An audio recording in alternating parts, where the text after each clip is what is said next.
Morning बेटा हम general organic chemistry पढ़ रहे थे, तो उसके अंदर हमने बिल्कुल बेसिक पढ़ा था। यस और नो? मैंने तुम्हें ये बताया था what is primary, secondary, tertiary and quaternary carbon. Okay, उसके बाद बेटा हम पढ़ रहे थे alpha carbon, beta carbon and gamma carbon. ठीक है बेटा, तो अल्फा कार्बन क्या होता है बेटा? फंक्शनल ग्रुप से नेक्स्ट जो कार्बन होगी उसको हम बोलते हैं alpha carbon. Means the carbon atom which is attached with functional group.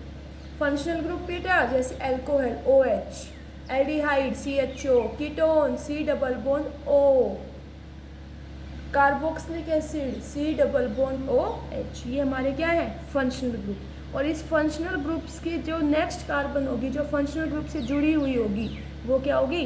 Alpha carbon. तो अल्फा कार्बन क्या होगा? The carbon atom which is attached with functional group,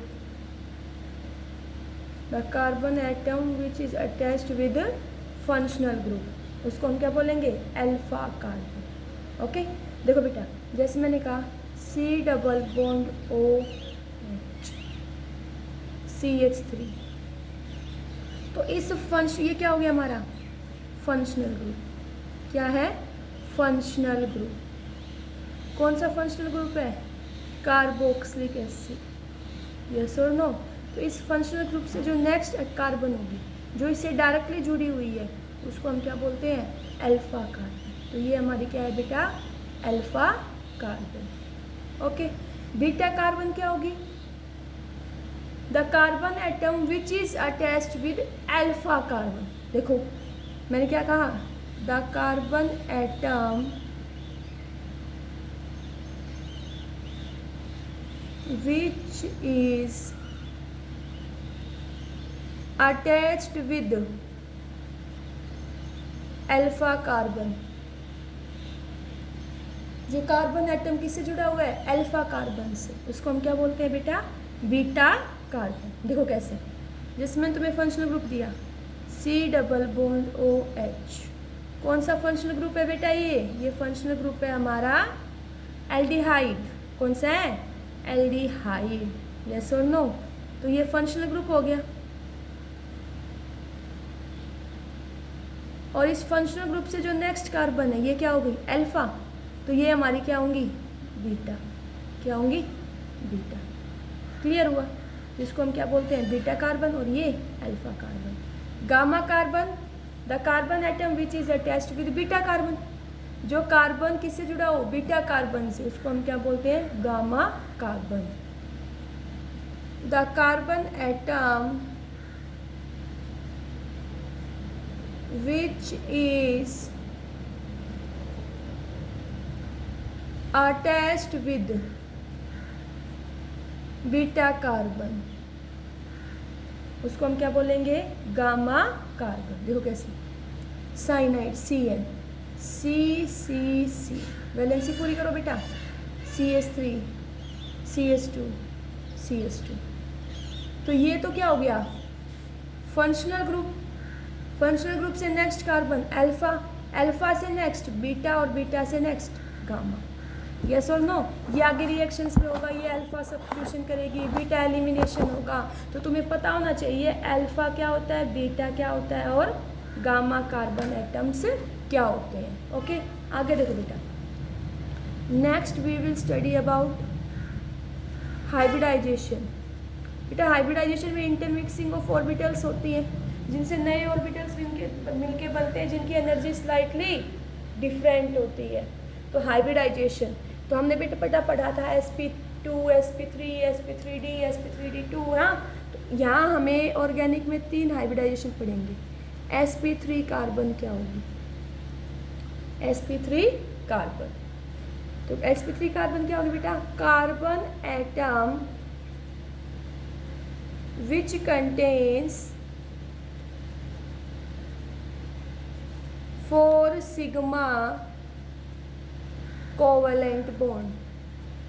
carbon atom which contains 4 sigma covalent bond. देखो बेटा 4 sigma, जैसे ये chain दी मैंने, carbon की valency 4 होती है ना, तो यहाँ एक बॉन्ड बन गया और किसे कंप्लीट करेगा, हाइड्रोजन से। वैलेंसी को कंप्लीट करेगा बेटा हाइड्रोजन से। तो यहाँ देखो इस कार्बन ने कितने सिग्मा बॉन्ड बनाए, 1 2 3 4। हाँ किसने, देखो 1 2 3 4, इसके 1 2 3 4। तो इन तीनों की हाइब्रिडाइजेशन क्या होगी, sp3। क्या, sp3 कार्बन। ओके नेक्स्ट देखो, नेक्स्ट हम देखेंगे sp2 कार्बन क्या होगी। तो बेटा sp3 कार्बन में 4 सिग्मा बॉन्ड होंगे। हाँ तो sp2 कार्बन में 3 सिग्मा बॉन्ड होंगे। क्या कहेंगे, carbon atom which contains 3 sigma bond, 3 sigma covalent bond, उनको हम क्या बोलेंगे, sp2 कार्बन। क्या बोलेंगे बेटा, sp2 कार्बन। तो देखो कार्बन कार्बन कार्बन, तो क्या करो बेटा, इनके बीच में डबल बॉन्ड लगा दो, इनके बीच में single bond, then complete the valency. तो इस कार्बन के देखो 1 2 3 4, इसके देखो 1 2 3 4, 1 2 3 4। यहाँ सिग्मा बॉन्ड देखो, sigma sigma sigma, double bond में एक सिग्मा एक पाई, ये sigma sigma sigma sigma sigma. यहाँ कितने सिग्मा बॉन्ड, 1 2 3। तो इसकी हाइब्रिडाइजेशन क्या होगी, sp2। यहाँ देखो 1 2 3, इसकी हाइब्रिडाइजेशन भी क्या होगी, sp2। यहाँ देखो 1 2 3 4, तो इसकी हाइब्रिडाइजेशन क्या होगी, sp3। क्या होगी, sp3। क्लियर हुआ ये। आगे देखो नेक्स्ट हम पढ़ेंगे sp कार्बन। sp कार्बन क्या होगा, तो एक और कम कर दो, तो क्या कहेंगे, carbon atom which contains 2 sigma bond. क्या, carbon atom which contains 2 sigma covalent bond, 2 sigma covalent bond। तो वो क्या होगा, sp कार्बन। ठीक है, देखो मैंने कहा carbon atom carbon atom carbon atom, valency पूरी करो, 1 2 3, नहीं सॉरी बेटा, इन दोनों के बीच में क्या, ट्रिपल बॉन्ड और यहाँ पे सिंगल बॉन्ड, फिर यहाँ कर दो डबल बॉन्ड, ये दिया हुआ है। वैलेंसी पूरी करो, 1 2 3 4, 1 2 3 4 कंप्लीट, 1 2 3 4, 1 2 3 4। तो बेटा ये सिग्मा, यहाँ पे ये सिग्मा, ये पाई और ये भी पाई, ये sigma sigma sigma pi sigma sigma. तो इस कार्बन के अंदर 2 सिग्मा, तो हाइब्रिडाइजेशन sp। यहाँ देखो इस कार्बन में भी 2 सिग्मा sp। यहाँ देखो बेटा 1 2 3 सिग्मा sp2। यहाँ देखो 1 2 3 3 सिग्मा, तो क्या आएगा, sp2। क्या आएगा, sp2। बेटा तुम्हें पता चल गया कि sp3 हाइब्रिडाइज्ड कार्बन क्या होगी, sp2 क्या होगी, sp क्या होगी। अब हम आगे करते हैं कंटिन्यू। ठीक है, देखो बेटा एक छोटी सी चीज़ बता रही हूँ, कायरल कार्बन। वैसे तुम्हें पता होगा कायरल कार्बन, या इसी को हम बोलते हैं एसिमेट्रिक कार्बन।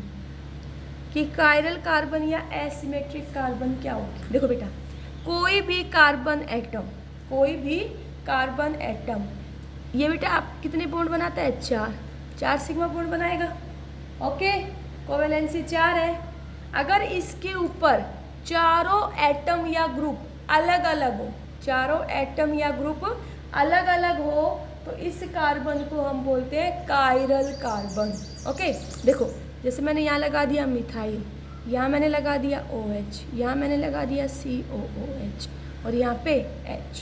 तो इस कार्बन को देखो बच्चे, इस कार्बन पे चारों ग्रुप अलग अलग है, तो ये कार्बन हमारी क्या है, this carbon is chiral carbon. क्या है ये, कायरल कार्बन। क्यों कायरल कार्बन बोला बेटा, because all the 4 groups attached on this carbon will be different. ठीक है बेटा, ये टर्म्स तुम्हारे तब हम आगे चैप्टर स्टार्ट करेंगे ना, तो उसमें यूज। ठीक है, ओके आगे देखो।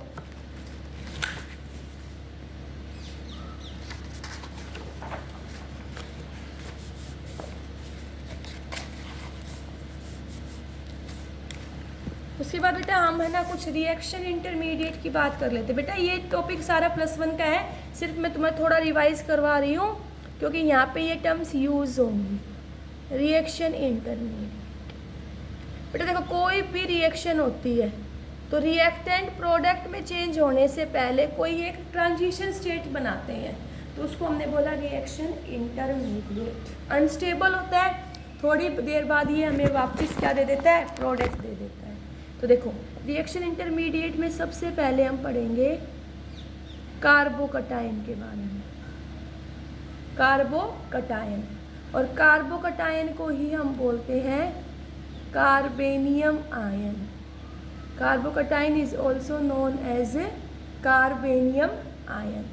ठीक है, देखो बेटा कार्बो मतलब कार्बन, कार्बो मतलब carbon, cation means positive charge, cation means positive charge. Carbocation में कार्बन पे क्या होगा, पॉजिटिव चार्ज। ठीक है, ये चीज़ क्लियर हुई। देखो जैसे मैंने कहा तुम्हें CH3 पॉजिटिव, CH3 पॉजिटिव, तो यहाँ देखो कार्बन के ऊपर कैसा चार्ज है बेटा, पॉजिटिव चार्ज। ठीक है, अगर हम इसका स्ट्रक्चर ड्रा करें तो हम कैसे करेंगे, देखो carbon H H H positive करेंगे, तो एक बॉन्ड में कितने इलेक्ट्रॉन होते हैं बेटा, 2। यहाँ पे भी 2 इलेक्ट्रॉन, यहाँ पे भी 2 इलेक्ट्रॉन। अब इसके अंदर तो कितने इलेक्ट्रॉन है, 1 2 3 4 5 6, और कैसा चार्ज, पॉजिटिव चार्ज। तो कार्बोकटायन क्या होगा, एक ऐसी स्पीसीज जिसमें कार्बन पर पॉजिटिव चार्ज है and it will have 6 electron in its valence shell. ठीक है, क्या बताया मैंने, कार्बोकटायन क्या होगा, हम कहेंगे कार्बोकटायन में क्या होगा बेटा, carbon bears positive charge and it have 6 electron in its valence shell. Valence shell में 6 इलेक्ट्रॉन होंगे। ठीक है, दूसरा देखो बेटा कार्बोकटायन में कोऑर्डिनेशन ऑफ कार्बन एटम कितना होगा, 1 2 3, कितने होगा, 3। Coordination of carbon in carbocation is 3। देखो कैसे बेटा, carbon H H H positive, तो हम कहेंगे coordination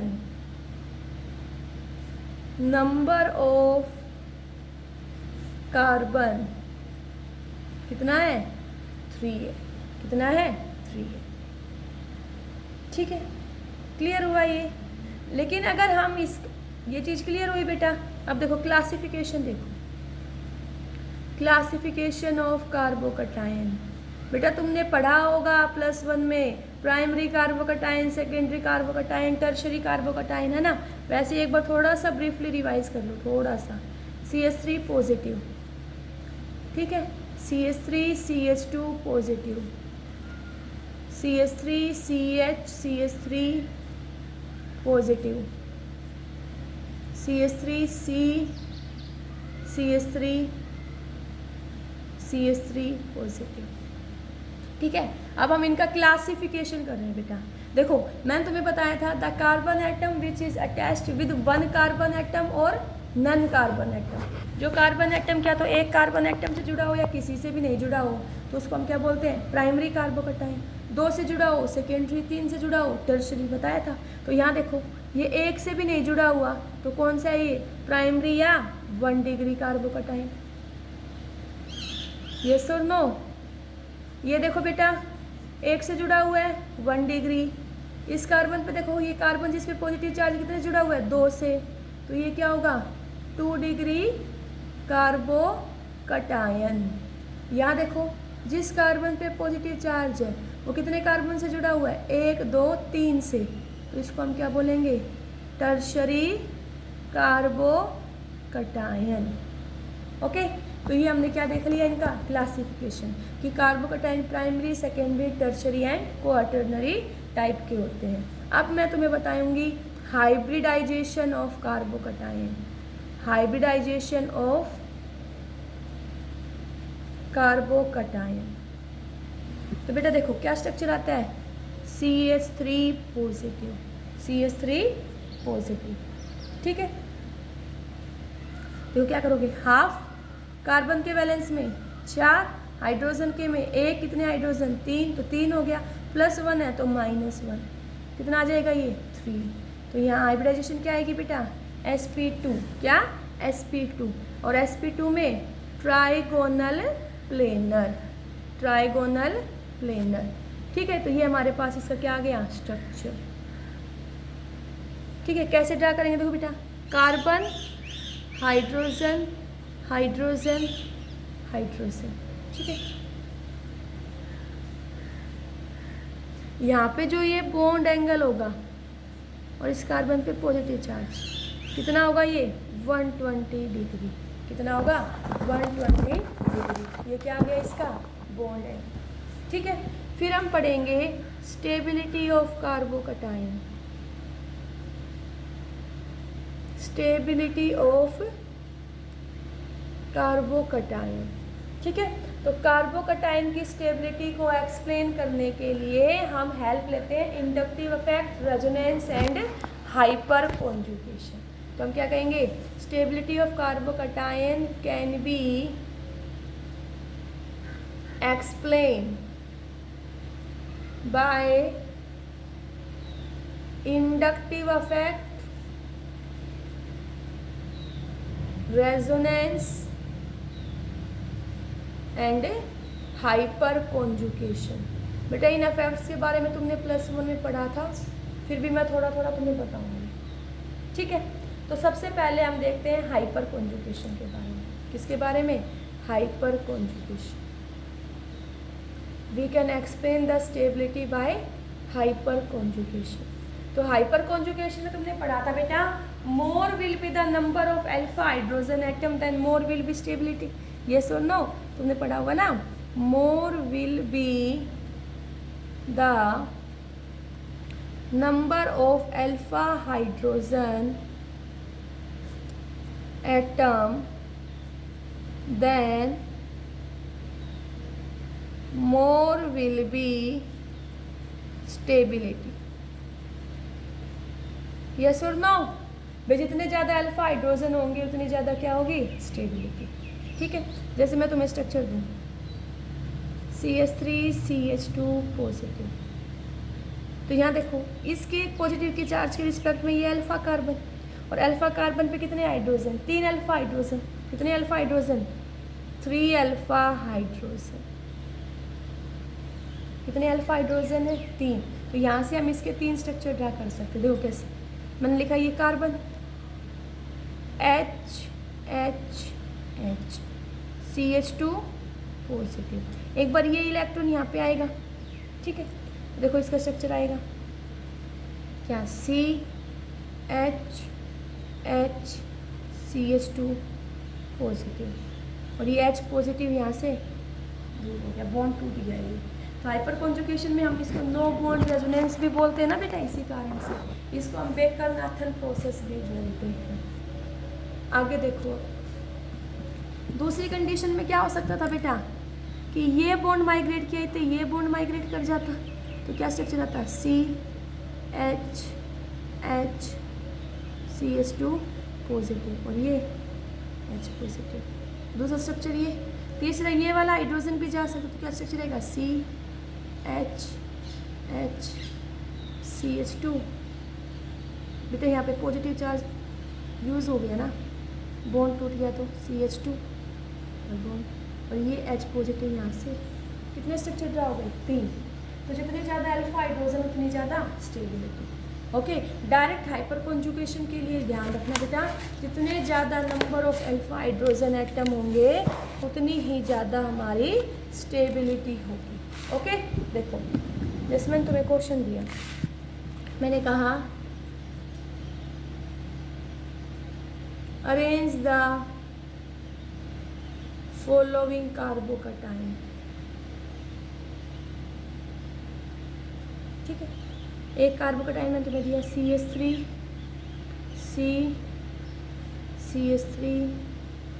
CH3 positive, CH3 CH3 positive, CH3 CH2 positive, CH3 positive. ठीक है, इनको हमें अरेंज करना है। तो हम यहाँ पे क्या देखेंगे, अल्फा हाइड्रोजन। देखो बेटा, ये alpha carbon alpha carbon alpha, ये अल्फा ये अल्फा ये अल्फा। अब इसके ऊपर अल्फा कार्बन 3 और अल्फा हाइड्रोजन 3 और 3 और 3 6 और 9। अल्फा हाइड्रोजन एटम कितने हैं, 9। यहाँ देखो बेटा, alpha hydrogen atom 6, alpha hydrogen atom 3, alpha hydrogen atom 0। ठीक है, अब हमें पता है बेटा जितने ज़्यादा number of alpha hydrogen atom उतनी ज़्यादा क्या होगी, स्टेबिलिटी। यस और नो, हमने पढ़ा था ना, more will be number of alpha hydrogen atom, more will be number of alpha hydrogen atom then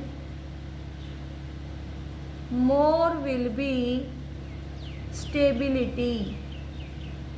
तो ये देखो बेटा, ये कार्बन जिसके ऊपर पॉजिटिव चार्ज कितने कार्बन से जुड़ा है, 3 से, तो ये कौन सा हो गया, 3 डिग्री, ये 2 डिग्री, ये 1 डिग्री और ये मिथाइल। ठीक है, इसको हम 1 डिग्री बोलते हैं वैसे। तो ऑर्डर क्या आएगा यहाँ से स्टेबिलिटी का, सबसे ज़्यादा 3 डिग्री, फिर 2 डिग्री, फिर 1 डिग्री, फिर मिथाइल। किसके बेसिस पे आया ये ऑर्डर बेटा, hyperconjugation. Hyperconjugation means more will be the number of alpha hydrogen atom then more will be the stability of carbocation। Okay, दूसरा मैंने कहा एक्सप्लेन करेंगे किसके बेसिस पे, resonance. We can also explain stability of carbocation on the basis of resonance. ठीक है बेटा, resonance जितना ज़्यादा होगा, जितना ज़्यादा रेजोनेंस होगा उतना ही ज़्यादा कंपाउंड हमारा स्टेबल। तो रेजोनेंस के लिए कंडीशंस होनी चाहिए, कंपाउंड में डबल सिंगल बॉन्ड होना चाहिए alternate, positive single double, negative single double, bond pair single double, lone pair single double. ये कंडीशंस होंगी तो कंपाउंड हमें रेजोनेंस शो करेगा। रेजोनेंस शो करेगा तो उसमें उतना ही ज़्यादा चार्ज क्या होगा, डिस्पर्स होगा, और जितना ज़्यादा चार्ज डिस्पर्स होगा उतनी ही ज़्यादा हमारी स्टेबिलिटी होगी। क्या होगी, स्टेबिलिटी होगी। ओके, देखो बेटा, जैसे मैंने तुम्हें ये दिया, इसको हम बोलेंगे बेंजाइल कार्बोकटाइन। देखो, बेंजीन रिंग पे CH2 है तो वो क्या होगा, बेंजाइल। क्या होगा, बेंजाइल। अगर बेंजीन रिंग पे CH है तो उसको हम क्या बोलेंगे, बेंजल। और बेंजीन रिंग पे बेटा C है तो उसको हम क्या बोलेंगे, बेंजल। ठीक है, बेंजाइल, बेंजल और बेंजो। ठीक है, अब हम बेंजाइल कार्बोकटाइन के रेजोनेंस स्ट्रक्चर ड्रा करेंगे। ठीक है, हमें ये बेंजाइल कार्बोकटाइन दिया, तो ये बॉन्ड यहाँ से यहाँ माइग्रेट करेगा, तो ये क्या हो जाएगा, CH2 यहाँ पॉजिटिव। अब इस पॉजिटिव को न्यूट्रलाइज करने के लिए ये बॉन्ड यहाँ माइग्रेट करेगा, तो ये क्या हो जाएगा, CH2 यहाँ डबल बॉन्ड यहाँ पॉजिटिव। नेक्स्ट स्ट्रक्चर में क्या होगा, ये डबल बॉन्ड यहाँ माइग्रेट कर जाएगा, तो यहाँ डबल बॉन्ड यहाँ पॉजिटिव CH2। अब इस पॉजिटिव चार्ज न्यूट्रलाइज करने के लिए ये बॉन्ड यहाँ, तो यहाँ से हमें क्या मिलेगा, CH2 पॉजिटिव। ठीक है, तो इसके हमने कितने स्ट्रक्चर ड्रा किए, देखो 1 2 3 स्ट्रक्चर में चार्ज हमारा क्या हो रहा है, डिस्पर्स। फिफ्थ स्ट्रक्चर में तो फर्स्ट स्ट्रक्चर वाला स्ट्रक्चर मिल गया ना, तो तीन स्ट्रक्चर में चार्ज क्या हो रहा है, डिस्पर्स। और जितना ज़्यादा चार्ज हमारा डिस्पर्स होगा उतना ज़्यादा हमारा स्टेबिलिटी होगी कार्बोकटाइन। एक तो देखो मैं तुम्हें ये दूँ, कार्बन,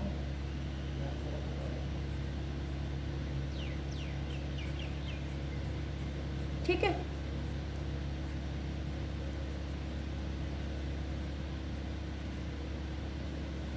यहाँ पॉजिटिव चार्ज दूँ, और एक दूँ मैं तुम्हें CH पॉजिटिव,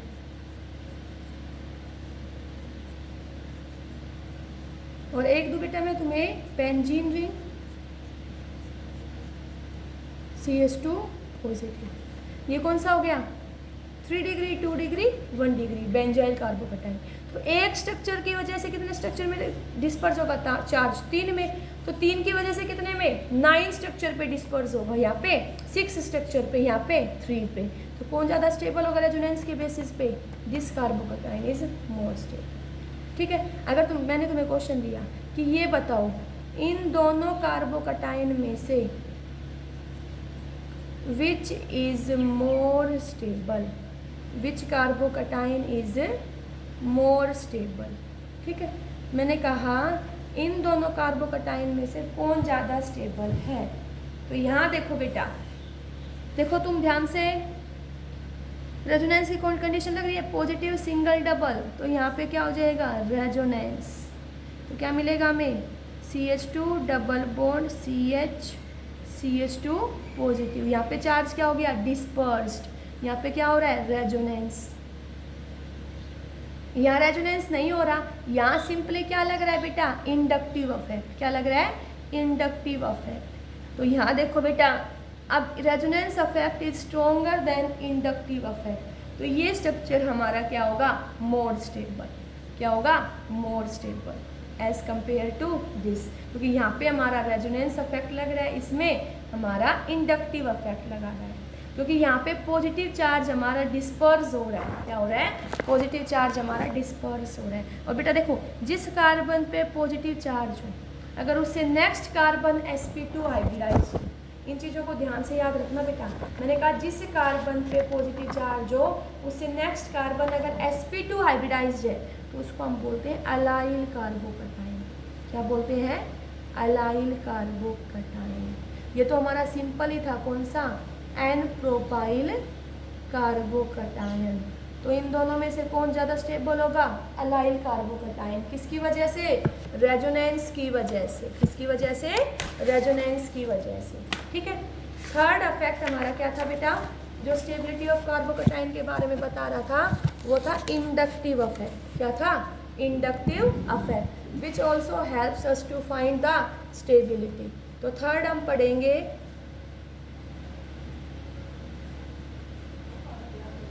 इंडक्टिव अफेक्ट के बारे में। ठीक है, इंडक्टिव अफेक्ट में क्या होता है, partial shifting of sigma bond, partial shifting of sigma bond towards more electronegative atom, partial shifting of sigma bond towards more electronegative atom. दो प्रकार का होगा बेटा, प्लस आई और माइनस आई। प्लस आई क्या करेगा, it increase the stability of carbocation, it increase the stability of carbocation. Minus I क्या होगा, it decrease the stability of carbocation. ठीक है, प्लस आई तो स्टेबिलिटी को इंक्रीज करेगा, माइनस आई स्टेबिलिटी को डिक्रीज करेगा। ठीक है, देखो जैसे मैंने तुम्हें स्ट्रक्चर दिया CH3 CH3 CH3 3 डिग्री कार्बोकटाइन, एक मैंने तुम्हें दिया 2 डिग्री कार्बोकटाइन, एक दिया 1 डिग्री और एक दिया मिथाइल कार्बोकटाइन। तो यहाँ देखो, जितना जल्दी ये पॉजिटिव चार्ज हमारा, या पॉजिटिव हो या नेगेटिव हो, जितनी जल्दी ये चार्ज हमारा न्यूट्रलाइज होगा उतनी जल्दी हमारा सब्सटेंस स्टेबिलिटी अचीव करेगा। तो ये अफेक्ट देखो, CH3 की वजह से क्या लगेगा, प्लस आई, क्या लगेगा, प्लस आई इफेक्ट। ठीक है, तो प्लस आई की वजह से यहाँ देखो जिस कार्बन पे पॉजिटिव चार्ज 3 कार्बन से, ये 3 डिग्री, ये 2 डिग्री, ये 1 डिग्री, ये मिथाइल, तो कौन ज़्यादा स्टेबल है, 3 डिग्री। तो अगर हम स्टेबिलिटी की बात करेंगे तो स्टेबिलिटी के according 3 degree is more stable than 2 degree than 1 degree than methyl. जितने ज़्यादा एल्काइल ग्रुप होंगे उतनी जल्दी वो यहाँ पे क्या करेंगे, इलेक्ट्रॉन डोनेट करेंगे, और जितना जल्दी इलेक्ट्रॉन डोनेट करेंगे उतनी जल्दी पॉजिटिव चार्ज न्यूट्रलाइज होगा और सब्सटेंस हमारा स्टेबल होगा। ठीक है, अब देखो बेटा, एक तो मैंने तुम्हें ये क्वेश्चन, एक तो ये दिया CH3 CH2 पॉजिटिव, एक NO2 CH2 CH2 पॉजिटिव, इन दोनों में से कौन ज़्यादा स्टेबल है, तो ये CH3 ग्रुप कैसे है बेटा, प्लस आई, ये इसको इलेक्ट्रॉन देगा, क्या देगा, इसको इलेक्ट्रॉन देगा, मीन्स इस पॉजिटिव चार्ज को न्यूट्रलाइज करेगा।